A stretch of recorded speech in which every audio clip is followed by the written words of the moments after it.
Hey VC, this is my used vinyl pickups of 2024 video. After recording it, I realised it was nearly 45 minutes long, which is too long.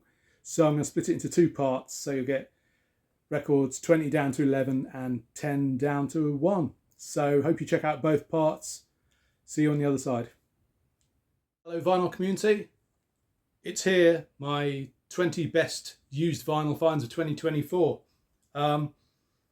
I've decided to restrict it to used pickups because it's just more interesting, really. You already saw, well, you did if you watch my vinyl tag, my most played record that I bought last year, which was Judas Priest's latest release. So I thought I don't want to put out another video where I'm repeating myself, because I hate to repeat myself. I said I hate to repeat myself. So let's get to it. This is a top 20. It is pretty much in some kind of an order. Very difficult to order these things because it's a real mixture of genres, which is fairly typical for me. I mean, you wouldn't believe the stuff I've left off this list. I could have made my top 20 completely prog records, or all power pop records, to be honest. It's been such a good year for record buying. But I've mixed it up. These are records that I'm not quite sure what my criteria have been for choosing their positions in this list. Just kind of gut instinct. Sometimes it's the ones I've enjoyed playing the most. Rarity has come into it in some places. Getting stuff at a really good price. But ultimately it comes down to the music and the ones I've just really enjoyed playing, I guess. So let's kick it off with number 20. This is Murasaki and their Impact album, their second album from 1977. A Japanese hard rock band who were completely in awe of Deep Purple. Nice Obi strip on that. Yeah, it's an absolute Deep Purple Mark II ripoff. But it's really enjoyable. They do it very well. The singer, with his Japanese accent, doesn't sound much like Ian Gillan. He actually sounds a bit more like Klaus Meine from the Scorpions, if anything, I'd say. Really great album. Came out on the Bourbon record label. This is an original Japanese release, and it's got a couple of inserts as well. This thing that for a moment I got excited and thought it was signed by the band, but they're all like that. It's just printed on. And then a kind of fold out poster lyric sheet. And the lyrics really don't bear up to close scrutiny, to be honest. Then I don't suppose my lyrics would if I was writing them in Japanese. Really good album. Thoroughly enjoy it. Best track on this is probably Mother Nature's Plight, which is 9 minutes long and is a really dirty, head-nodding, groovy track with a nice ambient midsection. So they're reasonably ambitious on the album as well. Really, really good hard rock record. Something I meant to say at the start was that this list isn't made up of records I've necessarily shown already on my channel. I don't like to repeat myself. Having said that, out of the 20 here, I think 10 of them I've shown previously. But that's inevitable. If they're worthy of being on the list, that doesn't matter. But it also shows what a good year it's been when I haven't actually got round to showing a lot of these previously. So there'll be 10 here you haven't seen before. So you hadn't seen the Murasaki one, and you hadn't seen number 19 either, which is Mortimer's self-titled album from 1968. I was really chuffed to pick this up. I'd been after it for a long time, and I saw someone, I forget who it was now, showing this on their channel. And I just thought, I need to do something about getting that record, not just have it sat on my list. And I managed to pick up a copy online the same day at a really good price, and I hadn't seen it at such a good price before. So really nice album. It's harmony, pop, psych, bit of sunshine pop in there as well. The first track, which is called Dedicated Music Man, isn't a great start to the album. It's a decent track, but the psych sort of element is completely lacking from that track. It's a nice bit of harmony, 60s pop. But after that, the psych elements come in. I mean, it's not heavy psych. You're not going to find fuzz guitar all over these tracks or anything remotely heavy like that. But there's some really beautiful, dreamy harmony vocals that give a really ethereal, floating feel to this album. The second track, Where Dragons Guard the Doors, is beautiful. Really is amazing. That belongs on any best of dreamy pop psych compilation. It's dreamy, it's folky, blissful harmonies, gently picked guitar. Amazing song. Really good album. Very happy to have it. Came out on the Philips label. And I think I picked this copy up for 13 quid. So extremely happy to get it for that price.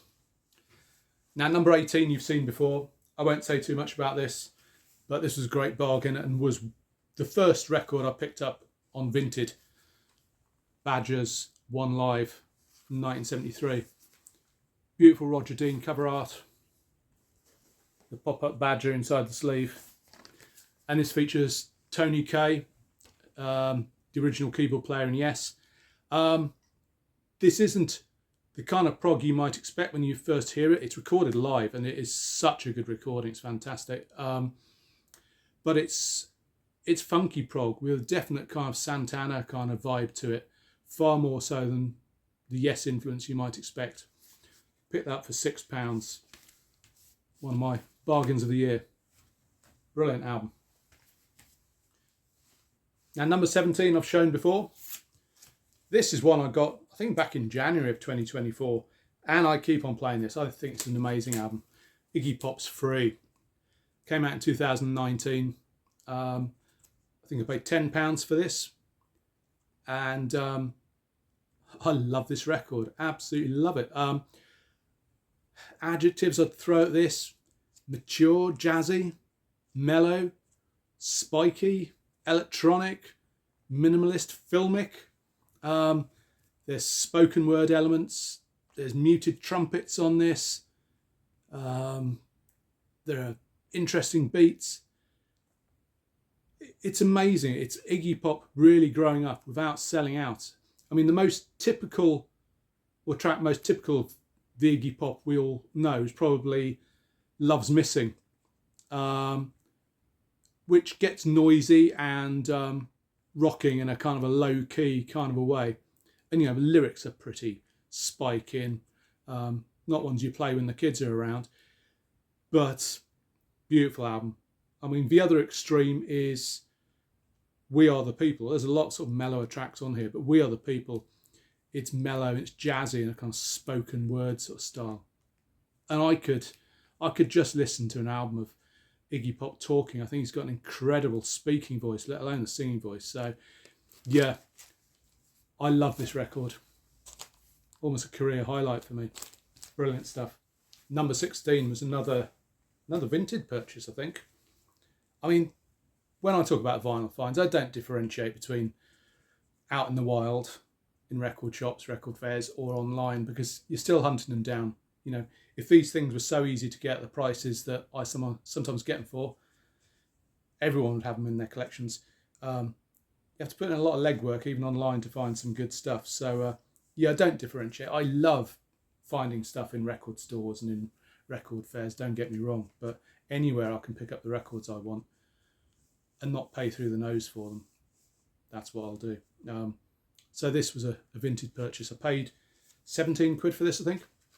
Again, don't think I've shown this. Edgar Broughton Band, Sing Brother Sing. Love the cover artwork on that, front and back. And then gatefold also has really nice centre spread there. This album is fantastic. Came out in 1970. I mean, Edgar Broughton definitely have those sort of Captain Beefheart vibes to their music. They were quite a sort of political type of a band in their time, played a lot of sort of free concerts and benefits, that kind of thing.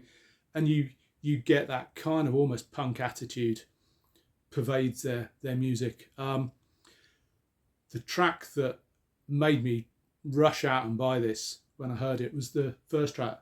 And if you can read the track titles written in black against that black and white picture of a wall, you're a better man than me, I tell you, because I cannot read any of those. But fortunately, they're reproduced on the label, which of course is the Harvest label.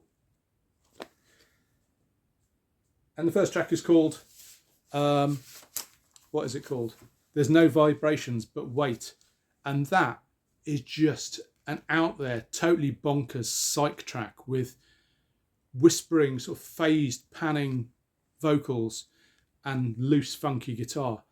It is so psychedelic. It is a fantastic tune. I mean, 1970, we were getting out of the psych period, but wow, that is a psychedelic track. Now, the whole album is great, but if you want to check out another track I can recommend, Mama's Reward has a real chunky, insistent riff and a backwards guitar solo. Absolutely amazing.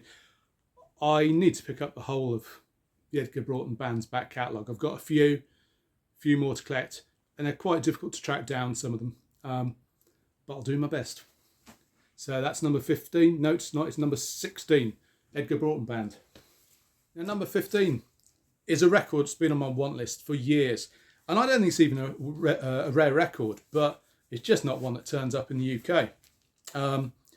When this did turn up, I think on Discogs, I hummed and hawed over it because the description mentioned a little bit of sleeve damage. I thought, what the hell? I can pick up a replacement copy some other time, but I just need to own this album now. And the disc said it was in great condition. It is. So number 15 is the Hudson Brothers, Totally Out of Control from 1974. This was produced by Bernie Taupin, and he does a great job on it. This is a superb album. I mean, you can see there's a little bit of water damage there, little corner clip. That's all the damage. There was a slight ripple to sleeve, but nothing much. It's a really interesting gimmick sleeve, opens up there as well. It's a sample copy. It's on it's a top loader. Anyway, it's on the Rocket Record Company label through MCA.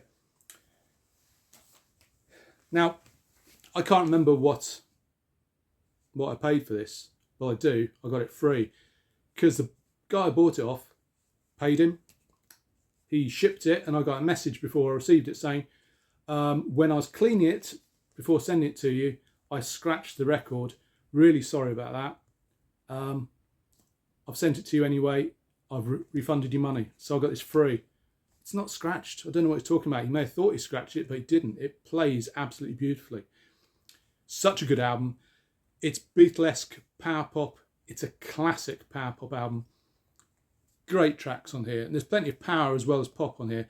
Killer on the Road, Sunday Driver, great tracks. And Be a Man, check that out. That is a real Beatlesque track. Really great album. There's a bit of a stigma attached to them because they're their own TV show, so it's kind of that overshadows their music to an extent. And some of their albums are a little bit of a mashup of their tracks and kind of skits from their TV show. This one has none of that. Power pop, classic through and through. Number 14 is one I have talked about before, and to be honest, when I first got it, I thought this is going to be on my end of year best of list. Totally new band to me, even though this album came out in 2012. I think it's their only album. So at number 14, Triggerman and Hail to the River Gods. Oh, I love this album. I paid £1 for this at that my secret digging spot, market stall in Chiswick, West London, which is no longer there, which is a real loss, which is the only reason I'm telling you about it. But yeah, the store got shut down, but I got some great stuff from there. So yeah, this is it's monolithic. The big stoner riffs on here.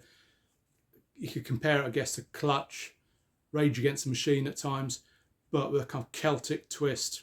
The title track, Hail to the River Gods, is brutal.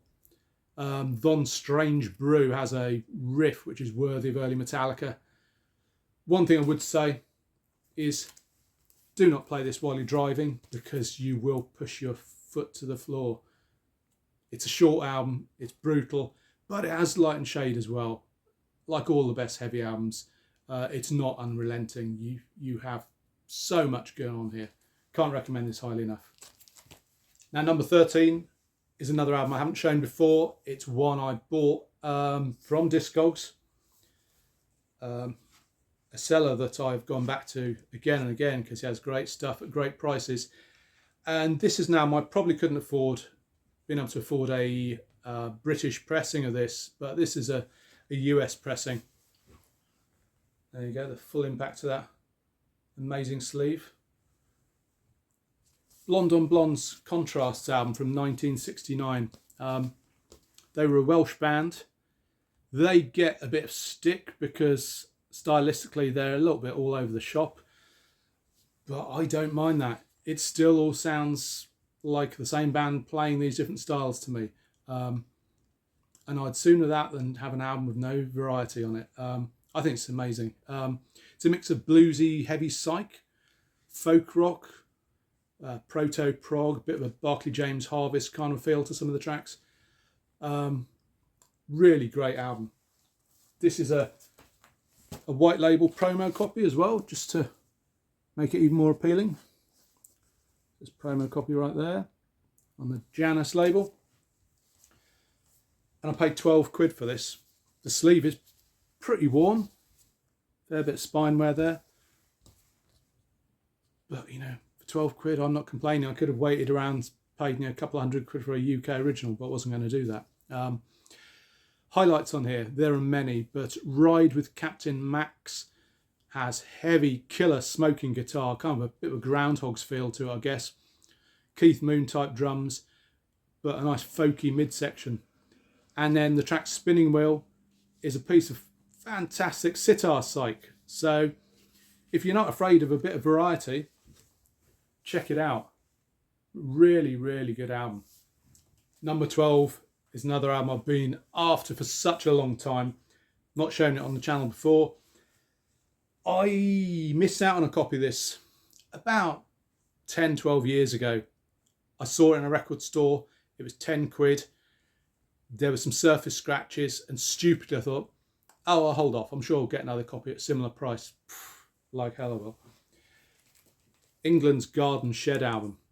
I paid 40 quid for this. Anyone who's tried to get a decent copy of this, or any copy of this, will know that's not a bad price at all. And this is a pristine copy. It's in beautiful nick. Always loved that album sleeve.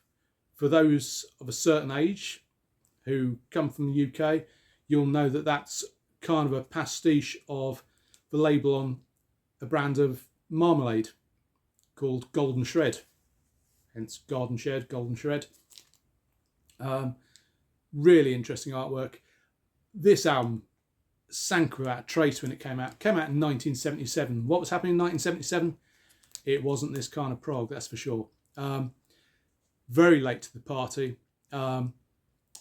Musically, this is a mix of Genesis, Kayak, Yes, particularly in the kind of vocal harmony department and the rhythms, and is a hugely interesting album. At any other time, if it'd been released, 4 or 5 years earlier, I'm sure it would have been huge. As it was, it's just, something most people completely passed by. Highlights in this, the track 3-Piece Suite, which finishes side 2. It's 13 minutes long. It's a stunning blend of all of their influences. There's mellotrons on there, those Yes harmonies, pipe organ, time changes, and some great storytelling in the lyrics. The last track on side 2 is a highlight as well, and that's the 16-minute long Poisoned Youth. 16 minutes in 1977. No wonder this flopped. Poisoned Youth is all drama, sort of fairground music, Steve Hackett's style guitar, explosions. It's got the works. This is a really special album. So that's my number 12, England's Garden Shed. And it came on the Arista label. I don't think Arista was really known for releasing many prog albums, so that's a bit of a strange one. Number 11 is an album I've shown before. It's been a consistent visitor to my turntable this year. Won't say too much about it, as I've already talked about it. You need to go back and look at some of my other videos if you don't remember me talking about this. It's Amish's self-titled album from 1972. They were a Canadian band, kind of in the same vein as Blood Rock or Truck, or a whole bunch of those sort of early 70s hard rock bands with sort of some psych leanings. The first track is quite skippable. Sad Girl. Not quite sure why they opened the album with that. Perhaps being a little bit safe, because this is a fairly humdrum hard rock tune. But after that, this is just fantastic. It's organ-driven hard rock with sort of prog and psych touches, a ton of wah-wah guitar, and a really good gruff vocalist. Check out the track Help Me, which has funky organ and a real wah-wah groove to it. And that'll give you an idea of what they're all about. And I really like that slightly sort of naive artwork. Really atmospheric. Amish at number 11.